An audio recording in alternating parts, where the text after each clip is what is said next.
the central control room of a Type 7C U-boat, the most prolific of all U-boats. 650 were built.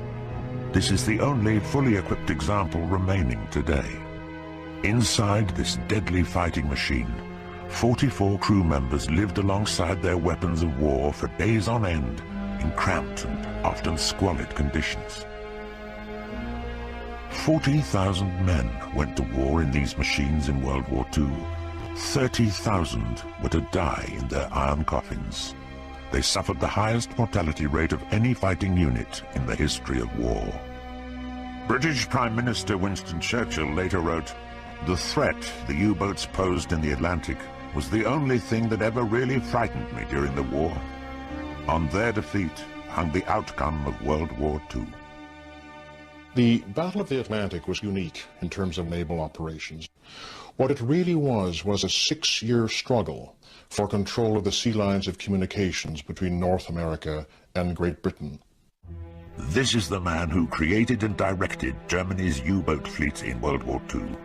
Admiral Karl Dönitz believed that Britain could be defeated by severing those lines of communication. His U-boats would do that by sinking the vessels that brought the vital supplies on which Britain, an island nation, depended for her survival. This was a war about tonnage. Dönitz, the German submarine commander, believed it was really the only way of bringing Britain to its knees. To start with, it was just a question of sinking as much as it possibly could. Dönitz and his statisticians came to the conclusion that by sinking about 600,000 tons of ships a month, and that works out at roughly 150 ships a month, they could probably cut the British supply line. After World War I, the German Navy effectively ceased to exist. They had only begun to rebuild the Navy in the 30s, once Hitler came to power.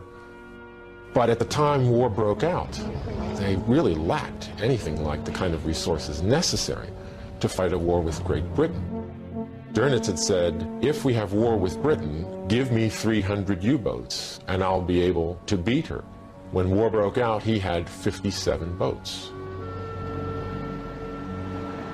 These U-boats were already deployed in waters around Britain. It was Dönitz's first move towards severing those vital supply lines with North America. The threat of war hung heavily over Britain, and Americans living there were urged to return home. On September the 3rd, 1939, a few hours before the British declared war on Germany, a passenger ship, the Athenia, sailed from Liverpool for North America. One of the last passengers to board was Kathleen Scher. I didn't want to leave England. I hated the prospect of the thought that we were going to be in another world war, and yet it seemed inevitable that it was coming. The Athenia's 1,400 passengers were unaware a U-boat was stalking their liner along the coast of Ireland. Its commander was Fritz Julius Lemp. International rules of engagement forbade him from sinking a civilian ship without first allowing those on board to take to the lifeboats. This ruling did not apply to enemy warships. He thought that there were camouflage cannon on the ship, and therefore assumed he had a troop ship in front of him. And as a result, he thought an attack was justified. I was at dinner. I had been invited by a ship's officer to sit at his table. I wanted to experience the first torpedo attack of the war for real. The first shot came smoothly out of the tube, and after a short while came the detonation. There was this incredible, absolutely incredible explosion. Everything went pitch black, a lot of screaming, a lot of yelling. Only when we tuned into the merchant shipping frequency in the radio room and received the distress call did we realize that it was the Athenia with 1,400 passengers on board. But by then it was too late. Ships responded to the Athenia's SOS messages. Kathleen was in an open lifeboat for 9 hours before being rescued. I remember watching the Athenia turn turtle and this great hulk rose up into the air and then went down. Kathleen was lucky. 118 passengers perished, 28 were US citizens. There was international outrage as survivors disembarked in North America. When Lemp returned to Germany, he was secretly ordered to forge his patrol log, removing any reference to the Athenia. This defied every naval convention. Lemp handwrote 2 pages, making the changes. Then I typed out these notes, and they were added to the official war diary.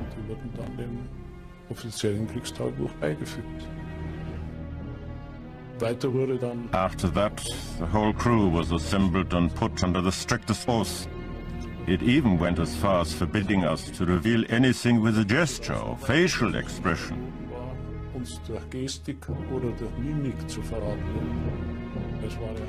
It was also very depressing that the rest of the world knew the truth, but we had to lie about it. Germany's Minister of Propaganda, Goebbels, blamed Churchill for the sinking of the Athenia, a British plot, he claimed, to lure the United States into the war.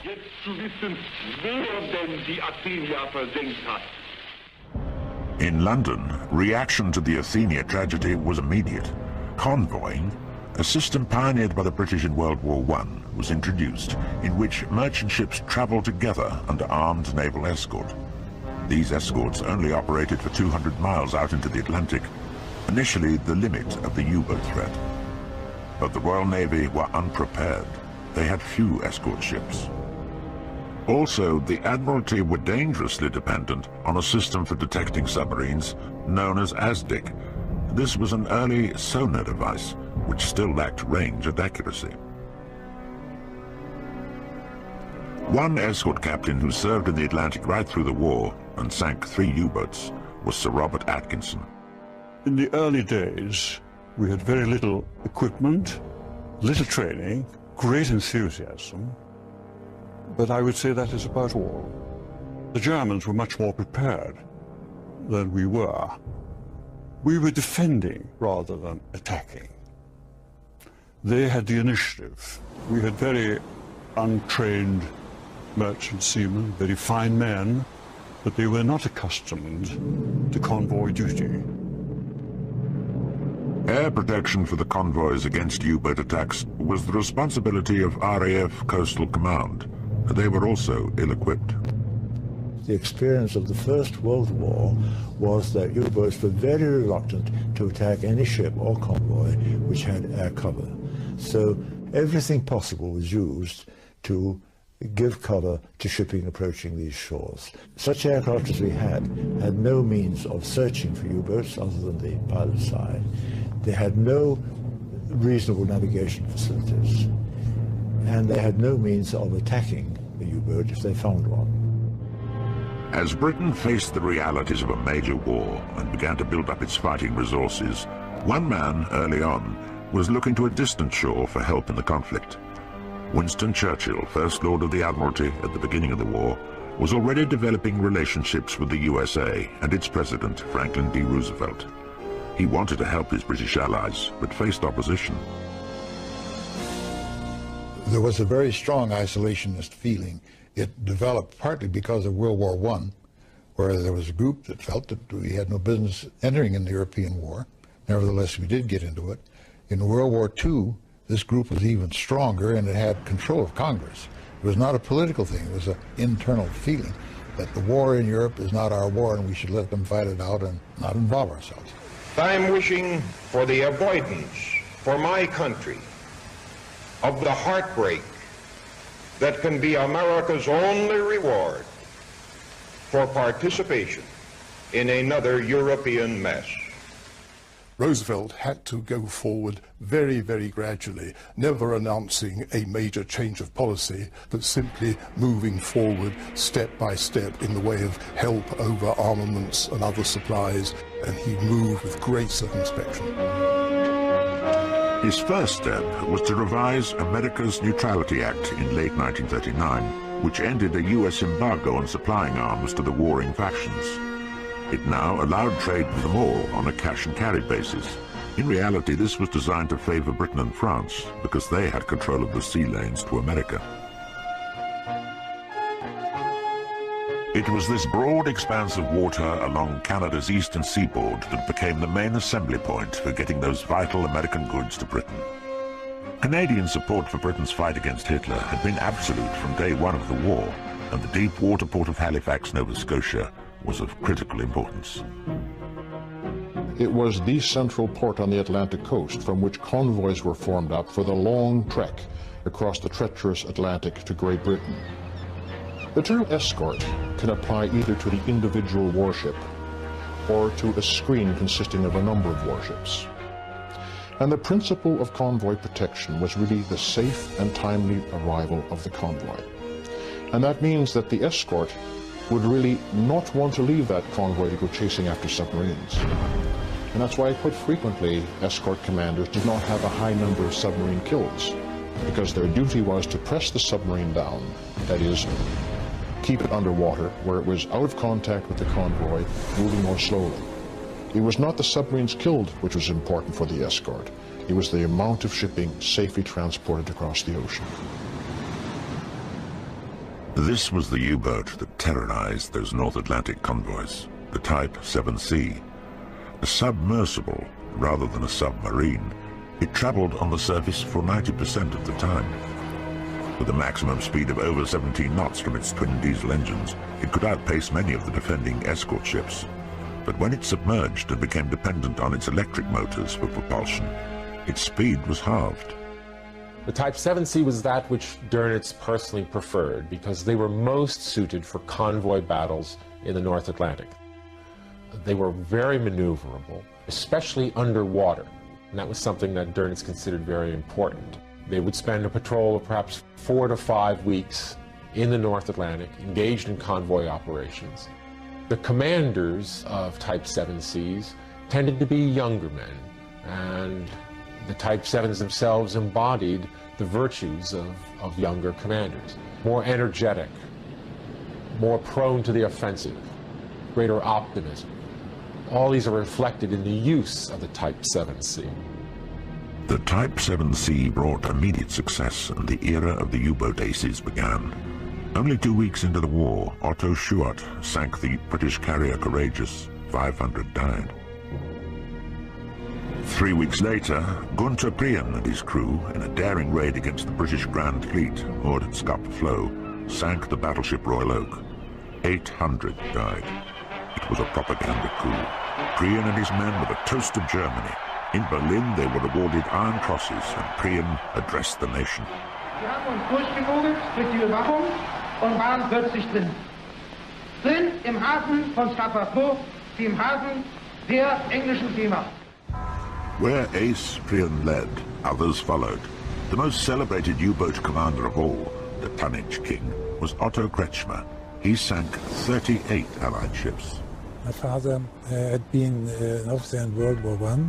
As boys, my brother and myself were taught that the most important thing for a man in Germany is a high sense of duty. Not only normal duty, but also everything beyond the normal call of duty. Kretschmer had trained in the 1930s and learned the orthodox tactics for launching a U-boat attack. This meant firing a spread of 3 torpedoes into the convoy from outside at a distance. Practical experience taught him there was a more effective method of attack. He devised his own close form of engagement, taking his U-boat inside the convoy. He first tested it on a training exercise. I tried out my new tactics, going past the escorts, very close to the target, and firing a torpedo at point-blank range, and not a spread from outside. And these escorts at the training establishment, they were so clever. They knew everything, how to defend a target and against submarine attack. If I succeeded with them, I shall succeed in the Atlantic against enemy escorts who have come out across the Atlantic maybe and are in stress and strain. Hiding beneath the surface by day, Kretschmer would launch his torpedo attacks on the surface at night. With the cover of darkness and firing his torpedoes close into the target, he was harder to locate. He would carefully select the most valuable victims and apply his philosophy of one torpedo, one ship.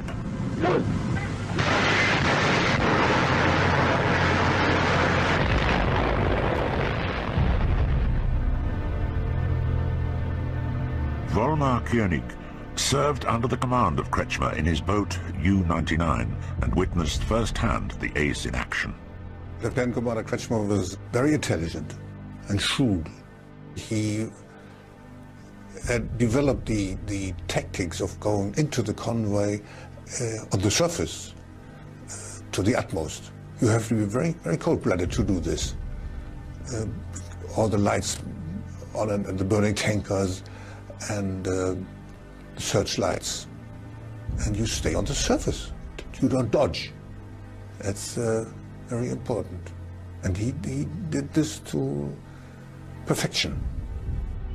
Kretschmer became a national hero, and the army even wrote a march in his honor. They called it Kretschmer March, and it was attended to me at the ceremony. I had to make a speech, which I never liked to do, speech of thanks, and gave to the regimental commander a life belt of the tanker Conch, which I had just sank in the Atlantic. It was the heyday of the aces. Between June and August 1940, a handful of U-boats sank over 150 Allied merchant ships. The German occupation of France, after its surrender in June 1940, had transformed the U-boat war. Dönitz was now able to establish bases along the southwest coast of France, giving his U-boats ready access to the Atlantic convoy lanes. He set up his operational headquarters in this chateau, close to the port of Lorient, where he could watch his U-boats come and go. From this underground bunker, he personally directed all operations. Hans Fuhrmann was his adjutant. While I was there, the biggest problem was the number of U-boats. We only had about 40 to 50 U-boats. That was quite a lot, but of those U-boats, a third were always in transit, going out or coming back. A third would be lying in dock for repairs and refitting, and only a third were really out there in the Atlantic trying to attack the enemy. If the number of operational boats was critical to the success of Dönitz's Atlantic offensive, so were the crews that manned them. The majority were volunteers, intensively trained and attracted to an elite service where pay was double that of the regular Navy. Dönitz once described a U-boat crew as a community bound by fate. Any one failure, any one failing could mean death for all 50 men. Therefore, a crew felt very much bound to each other and loyalty to each other in a sense that I don't think any other warship represents. Over 50% of the U-boat crews came from central Germany, where industry had taken hold in the late 19th, early 20th centuries. Well over half the U-boat crews had come from the metalworking fields of industry to the German Navy, which meant that they were used to dealing with tubes, pipes, electricity, various forms of metalworking and metal shaping, all of which were invaluable skills aboard a naval vessel. These were working-class kids. They were proud of their success. Returning from patrol, they would fly a pennant for each ship sunk. By the end of 1940, they had sunk 1/5 of Britain's merchant fleet. They called it the happy time. The ambition of every captain was to sink 100,000 tons of shipping and gain a Knight's Cross. What was important to us, whether we had a good skipper or not, it could mean life or death. Fortunate enough to sail under a good skipper. He was a very reasonable man, he was aggressive and yet cautious. He didn't take any unnecessary chances, and he was only 23 years old. Always ceremonies when we left, and there were ceremonies when we returned. Of course, we slowly approached the pier, and there were lots of people standing on the pier, welcome us. The base commander came, and the officers attended and officially welcome us back from a mission. If a captain had Halsschmerzen, that meant that he had a sore throat, and he was going to decorate his throat with a Knight's Cross. And of course, in the process of doing so, he might take some more chances that the crew wasn't always all that enthusiastic about. And the band always played a certain song, and we liked it very much. We were singing, "Now we dive into the foaming beer, because 518 got its ass on the pier." Later on, much later on, when I came to the United States, I found out that that song was Stars and Stripes Forever.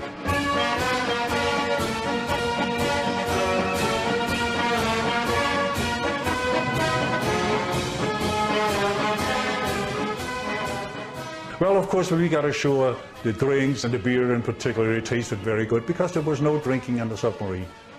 And of course, there were the pleasures of the flesh. They loaded us into a bus and took us to the next town and led us out near the bordellos that were there, and we frequented the prostitutes and make up for lost time. Didn't take us long to catch up, however. We had our own special train that ran from the western coast of France all the way back to Germany, to Hamburg, and it was a very comfortable train. That was one of those little privileges that we had. The relationship between Admiral Dönitz and his men in the U-Waffe, or the submarine service, can perhaps best be described as personal. He identified his submarines as his submarines and his men as his men. He made a point of personal contact with his commanding officers. He knew the crews. He epitomized for them what it meant to be a submariner and a member of a very special elite crew. Kaplan Hofmeister, meiner Mutter das U-Boot-Kriegsabzeichen zu erreichen.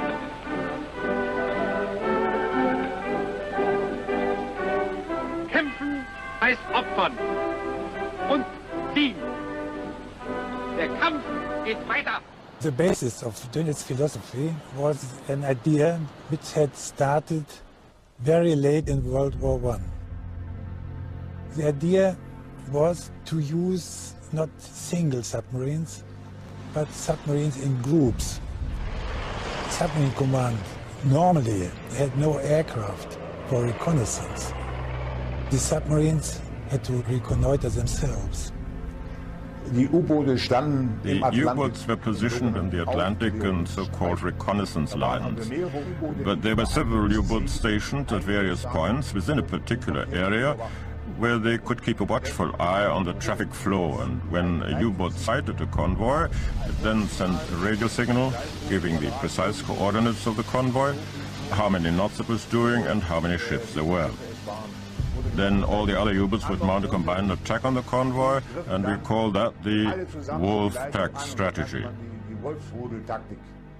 U-boats never operated alone. Rather 5, 6 or 7 boats, if available, would pounce on the convoy simultaneously.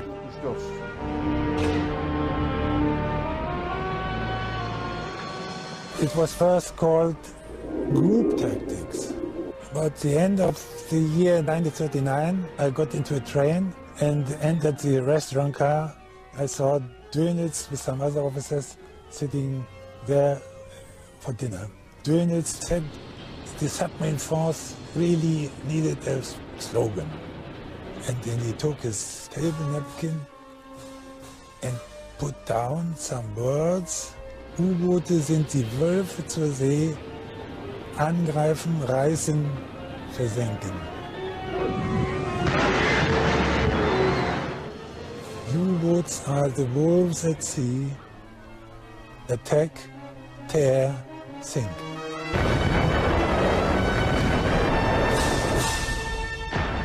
A submarine is a killing machine, and it's a weapon. And the people serving on a submarine are eager for success. You spot the ship, you spot the convoy, and you fire the torpedo, and you look at the stopwatch and say, well, by now it should have should have hit the torpedo. Suddenly it gives a big bang and said, well, it's a hit. And you are proud of success, and you don't think of the poor people. You don't think so. And you don't see the subject you are shooting at. Perhaps the captain does, to the periscope, or the people on the bridge if you are fighting above the surface. It's impersonal. It's a fighting machine, and you are part of the machine, a little wheel. And you don't think of these consequences. It might be bad, but that's the way it is. The merchant seamen who sailed out from Liverpool and other British ports were the unsung heroes of the Battle of the Atlantic. Drawn from all nationalities, they put their lives on the line to transport the vital supplies from North America.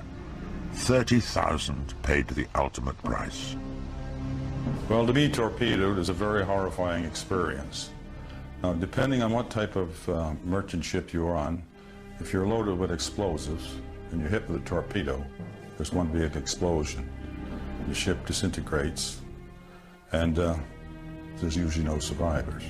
If you're on a tanker, particularly loaded with aviation gas or high-octane gas, there's a big ball of flame after being struck with a torpedo, just conflagration. And again, there's very, very few survivors. I always slept with my clothes on. I always had my boots where I could grab them. I always had my life jacket. Most of the time slept with it, even washed with it. When I used to do the dishes, I used to take them out on the deck and lay them on the water, pans of water in the hatch, top of the hatch, and wash them there. And they used to say, why are you doing that? And I used to say, well, if we get hit, I want to be outside where I won't get jammed. We were in the part of the ship which is almost impossible to escape from under conditions of being torpedoed. The engine, of course, being the focal point of any torpedo attack, being the most vulnerable part of a ship in order to disable it. We felt very keenly our exposure down there. Really, we felt that if we were ever torpedoed on watch, we really didn't have a chance to escape. I've seen many, many ships sunk. In fact, we're so close to some of them, sometimes you'd feel the heat from them. And these men were in the water, and oily water, and crude oil, and black bunker, and we were not allowed to stop to pick up survivors. That was a very strict rule the Navy made, that you were not to stop under any circumstances. So it's pretty bad when you know there's people in the water there hollering for help. There's not a blessed thing you can do about it. There's one ship designated to pick up survivors. And if that ship found you before you died exposed from exposure, you're probably saved. If not, you're just another casualty in the North Atlantic.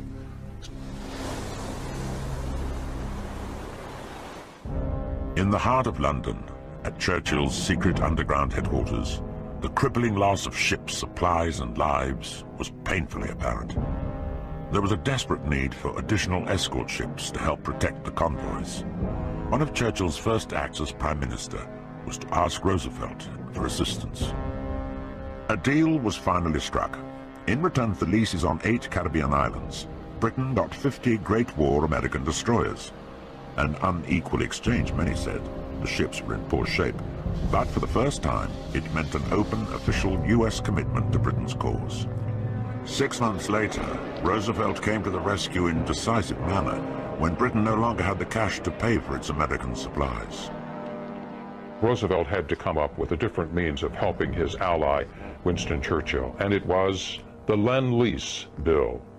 Now, this was an act whereby the United States agreed to give Britain all it needed in raw materials, weapons, fuel, and food in order to keep that island nation alive. And the Lend-Lease Bill was made palatable to many by the wonderful image that was created by President Franklin Roosevelt when he said, "It is like a man whose neighbor's house is on fire and he lends him his garden hose."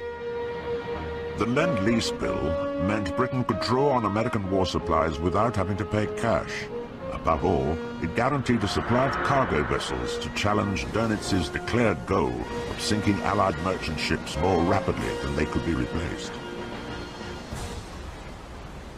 In the spring of 1941, the U-boat arm suffered one of its first major setbacks. Two of Dönitz's greatest aces, Schepke and Prien, set out for the last time. Their boats were sunk in the Atlantic and neither commander survived. On the same patrol, Otto Kretschmer's boat was mortally damaged by the British destroyer HMS Walker and its crew forced into the water. Volmar Koenig was there. And there I was, and clinging to this scrambling net. But I was too numb to do anything, so the British sailors came over the side, down the net, and put me up to the deck. Of course, I had a life jacket on, and the mermaids couldn't pull me down. I recovered myself on the surface again and followed my crew, the rest of my crew, which was taken up out of the water by HMS Walker. Kretschmer's capture ended the era of the individual aces and marked a change in the direction of the U-boat war. Henceforward, Dönitz switched almost entirely to group tactics, wolf packs operating further and further out into the mid-Atlantic. His operational base in France was also expanding. Construction of the huge U-boat pens at Lorient was underway. With their massive reinforced concrete walls, they provided a secure haven against British bombing raids. And from shipyards all over Germany poured the boats to fill them. In 1941, Dönitz's fleet doubled, but expansion brought problems. As the U-boat fleet expanded so dramatically from 1940 to 1942, Dönitz had to cut corners in training his commanders, in training his crews. He knew that in order to provide the strongest possible force to fight the convoy battles in the North Atlantic, he had to compromise on their training. Younger, less experienced, less well-trained commanders might not possess the kind of insight into how to attack a convoy. To compensate for that shortcoming, Dönitz assumed on himself the need to control operations, to direct a convoy battle from his headquarters. Well, one of the prime characteristics of the direction of the submarine war in the Battle of the Atlantic was radio communications. And Admiral Dönitz would constantly have radio contact with his ships. He was conducting war on their behalf, directing them towards certain convoys, directing them towards certain task groups, demanding that they submit weather reports, whatever the case might be. In fact, he was known to have sent a lot of signals which, from a purely operational tactical point of view, were utterly superfluous.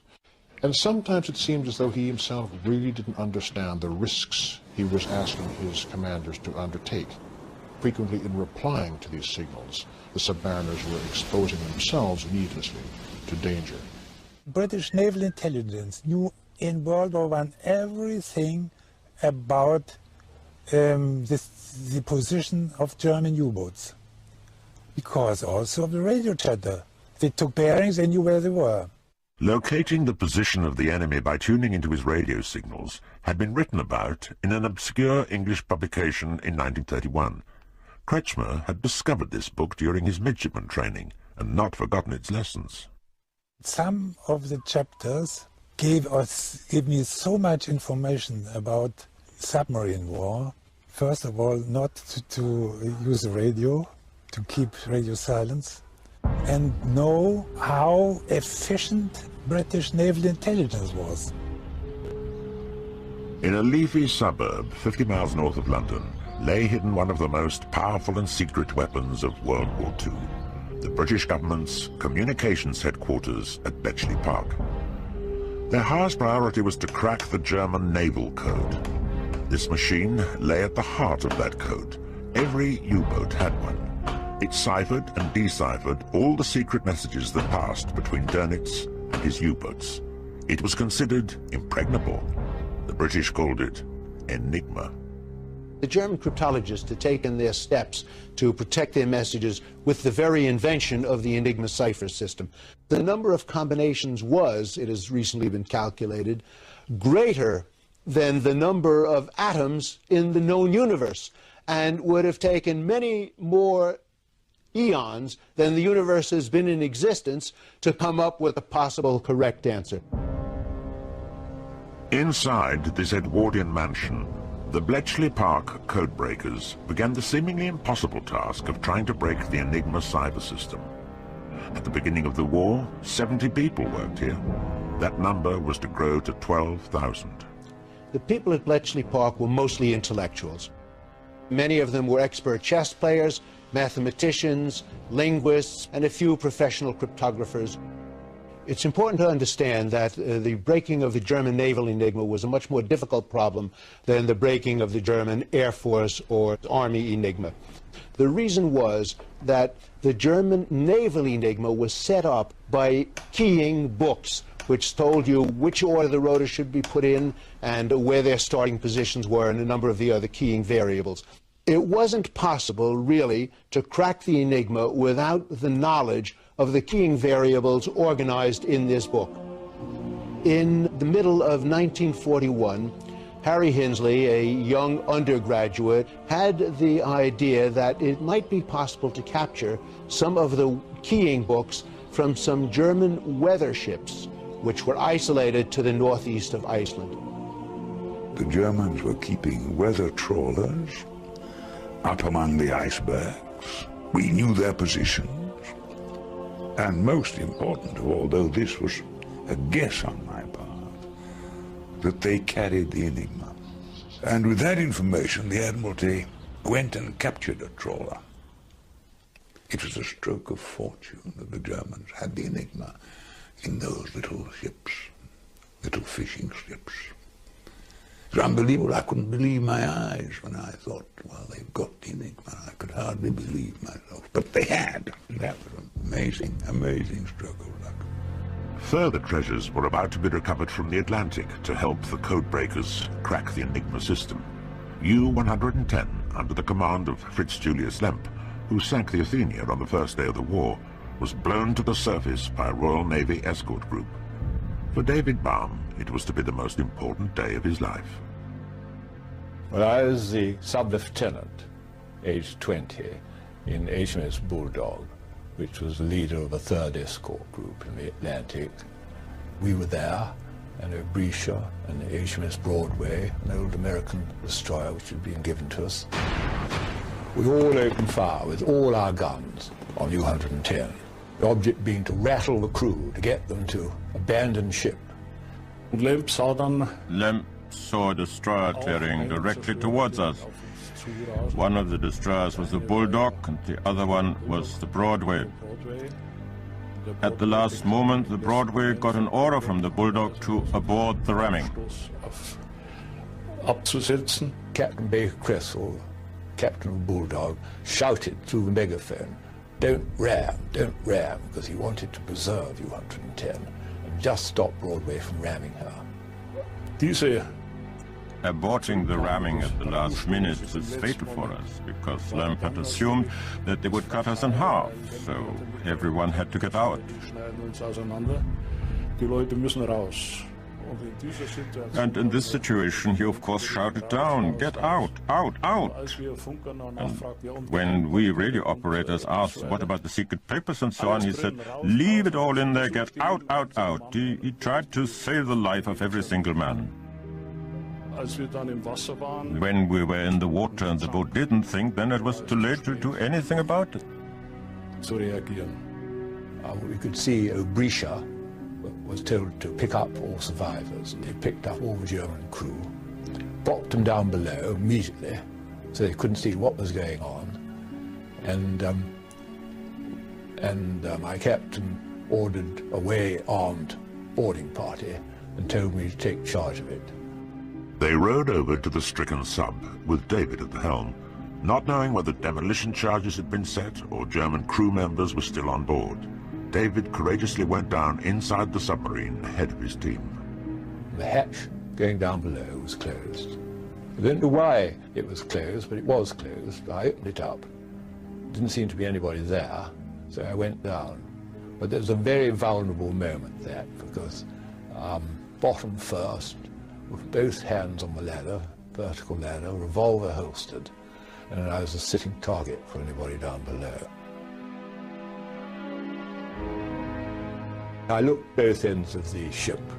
You could see right through to the battery room, the engine room, and then up forward to the torpedo compartments. And didn't seem to be anybody on board at all. Very eerie, absolute silence, except for the flopping of the waves against the hull. So I then shouted up, got the crew down, and then we started ransacking the place. All the books and the charts and absolute mess of code books, signal books, cipher books, everything we could find. We passed up and into a relief boat. Captain had sent a motorboat over from a Broadway, and that took all the gear. But what happened to Lemp, last seen by his crew in the water? It's widely believed he tried to reboard his U-boat in a desperate effort to sink it, and was shot by the boarding party from Bulldog. I know from time to time it's said that my boarding party shot Lemp. There's absolutely no truth whatsoever in this. None of us fired a single shot, and we didn't see the survivors. They'd been picked up or were being picked up the other side of a U-boat. And I think Lemp must have realized that the U-boat wasn't sinking. He may have seen us going over in the boat, and thinking of his past too, when he'd sunk the Athenia, which was quite a controversial matter. And I think he probably felt this is really it, letting my boat be boarded, not sinking it. And he probably just committed suicide in the water. David's cryptographic treasures from U-110 were rushed to Bletchley, and together with the seizures from the weather ships, the code breakers were now able to crack the Enigma ciphers. It was one of the outstanding achievements of World War II. The British were soon reading the secret messages that passed between Dönitz and his U-boats as rapidly as the Germans themselves. We began to read regularly the U-boat ciphers, and we read it without fail every day. The use of the Enigma, the fact that it was so regular, so current, meant that we were more or less able to route the convoys away from U-boat positions. The pendulum in the Battle of the Atlantic had swung for the moment in Britain's favour. By mid-1941, the convoys were getting through with reduced losses, and the United States, though technically still neutral, was playing an ever-increasing role in ensuring those vital war supplies reached British shores. We were in the war against the German U-boats, helping England long before the United States technically declared war. I know I was there. I was in a destroyer. We convoyed across the Atlantic Ocean. We escorted across all the way to Iceland from the United States. Some of our fellows escorted all the way to within 100 miles of the shore of England. By placing United States naval vessels in the convoy lanes and directly protecting the ships, the freighters and the tankers that were carrying goods to Great Britain, the United States was engaged in warlike activity. So we were in action. Our orders were to fight back. President Roosevelt declared first that everything on a certain line in the middle of the Atlantic was on our side. Later he extended that line closer to Europe and finally declared the entire Atlantic Ocean an American lake. It must be said that most people then and most people now do not know that the United States issued war orders in July of 1941, 6 months before the Japanese attack on Pearl Harbor. The orders were issued by Admiral Ernest J. King, who is Commander-in-Chief of the United States Atlantic Fleet. This was a direct action for the United States Navy to go to war. On September 4th, a destroyer, the USS Greer, had an exchange of fire with a U-boat at sea. Both missed. There was no damage done to either side, but the exchange of fire that everybody had worried about had taken place. The following month, the destroyer Kearney was torpedoed and 11 seamen died. American blood had joined the Atlantic War. Our American merchant ships must be armed to defend themselves against the rattlesnakes of the sea. Even as Roosevelt spoke, one of those rattlesnakes, U-552, was hunting its prey in the Atlantic. Our American merchant ships must be free to carry our American goods into the harbors of our friends. In command of U-552 was Erich Topp, one of Donitz's greatest aces. And our American merchant ships must be protected by our American Navy.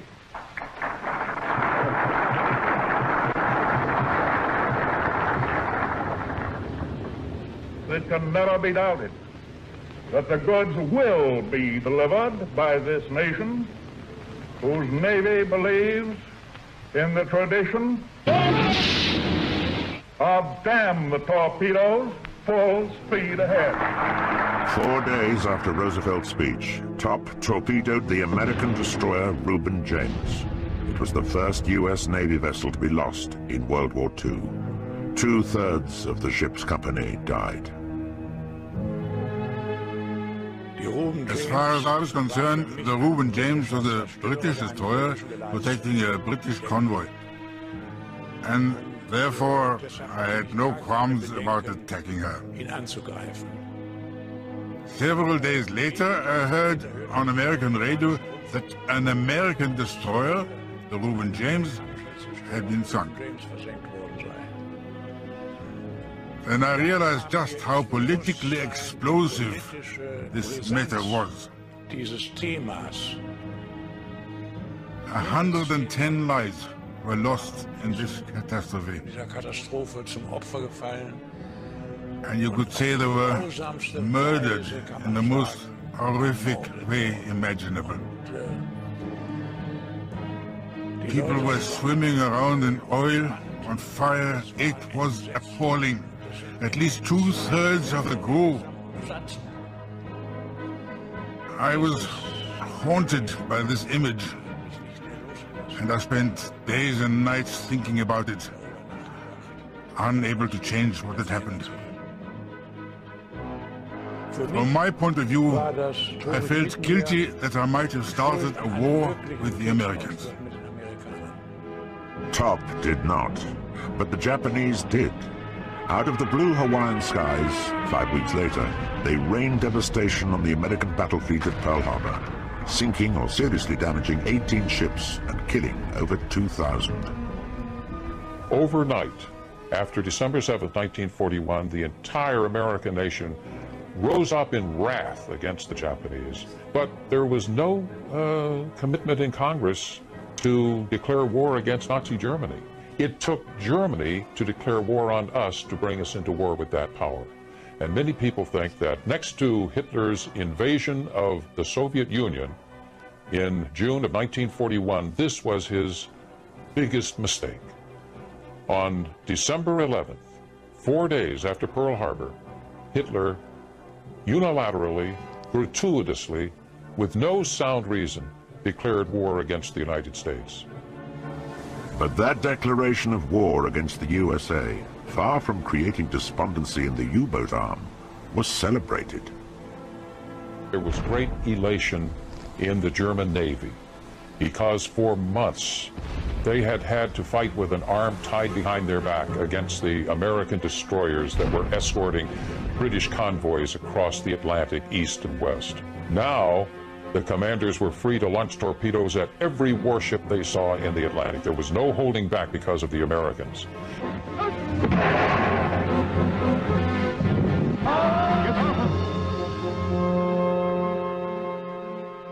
Dönitz secured permission from Hitler to go ahead and plan an attack along the east shore of the United States, from Maine to Florida, in an operation that Dönitz called Paukenschlag, drumbeat.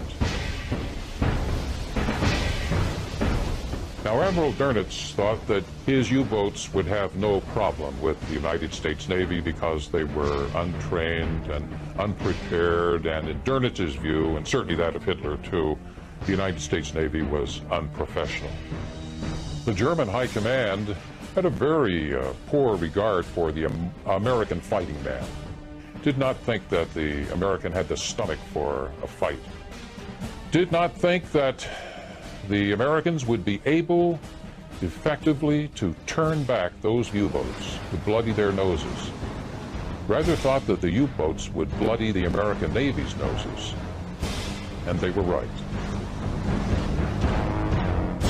It was the greatest maritime disaster in modern times. It was the greatest defeat at sea suffered by the United States Navy in World War II. It was an Atlantic Pearl Harbor.